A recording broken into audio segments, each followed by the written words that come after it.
If you're getting started with Home Assistant, you might have asked yourself at one point, does it matter what I run Home Assistant on? In today's smart home landscape, there are several different options that beginners can use to get their smart home started, but sometimes it can feel kind of overwhelming. So in this video, we're going to see which hardware platform ranks as the easiest way to start running Home Assistant to get your smart home started. So let's get to it.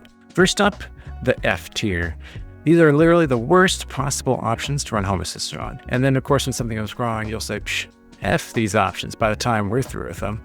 For example, your phone, while it's capable of great things like ordering tacos from a mile away or chatting with grandma when she's on a cruise, there's one thing it shouldn't do, and that is to run Home Assistant. It doesn't have any USB-A ports, can't run any USB dongles unless you get a converter of some kind. And of course, when you leave the house, you won't be able to control any of your devices, and it can't auto-update. So if you're insane enough to try installing Home Assistant on your phone, I mean, all the power to you, but it is a terrible option. Your desktop and laptop aren't much better. Even though they do have USB ports, it means you have to keep your PC on 24/7 if you want all of your automations to work. Not to mention, it requires installing Home Assistant Core, which is basically a Python package. It requires you open up the terminal and start typing some commands. And of course, if you turn your PC off, then there goes all your smart home automations. And of course, your wife or girlfriend gets angry. Am I right, fellas? It's not a good look. Thankfully, almost any other option is better than using a phone or a PC. Next up, the B tier. These are slightly better than the previous ones, but not particularly great either. Any type of NAS device, for example, sometimes can be capable of running Home Assistant, but it should generally be avoided. Why?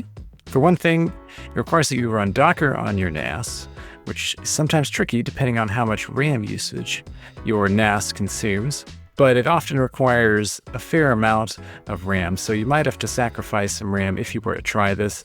It's generally not as easily upgradable as a regular installation, so it's generally avoided. Another thing that a NAS requires is that it needs to be able to take any USB dongles you have and forward it into your Home Assistant container, and sometimes that's not a feature on NAS. So you might be left hanging high and dry without your hub for all your devices to connect to. That is too much work, too much jank for my taste, quite honestly. So a Synology NAS or a QNAP NAS or any other similar devices like that should generally be avoided. In the A tier, most of these options will do just fine if you're willing to get your hands a little bit dirty when you first set it up. These systems are good options that have enough RAM and CPU horsepower to run Home Assistant. These are firmly in the realm of the tinkerers. These options require installing hardware manually and maybe changing your device's BIOS or firmware.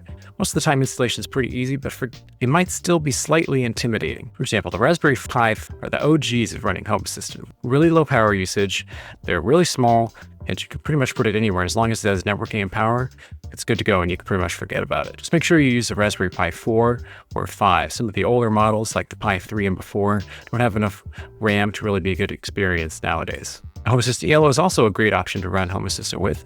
This is actually created by the team that created Home Assistant. Nabu Casa is the organization that manages Home Assistant, and so this is one of their hardware offerings. Quite honestly, it is a high price for what it offers, considering it only has a Zigbee chip on board, but the hardware is really powerful and it's dedicated to running Home Assistant. One of the main advantages is low power and that it's custom built for Home Assistant instead of general purpose board. And lastly, in this tier, mini PCs are a great option to use Home Assistant with because there's so many available options. There's literally hundreds.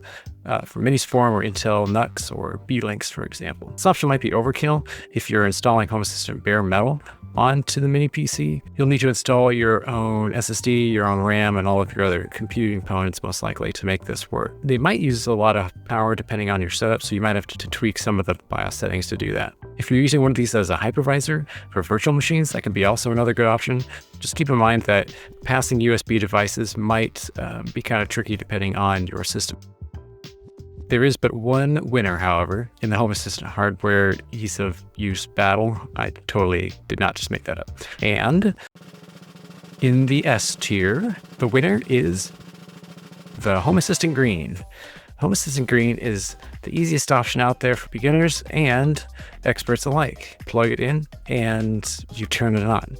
And that's it. It really can't get much simpler than that.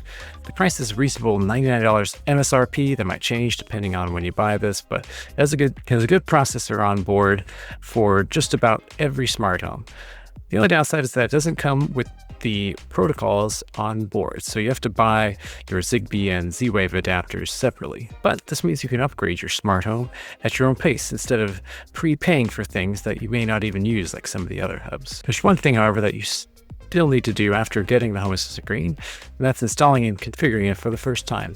In this video here, I take you on a tour of the Home Assistant Green from unboxing to powering on to the initial setup. So click or tap the card to see how I install and set up the Home Assistant Green to get your smart home journey started, and I'll see you over there.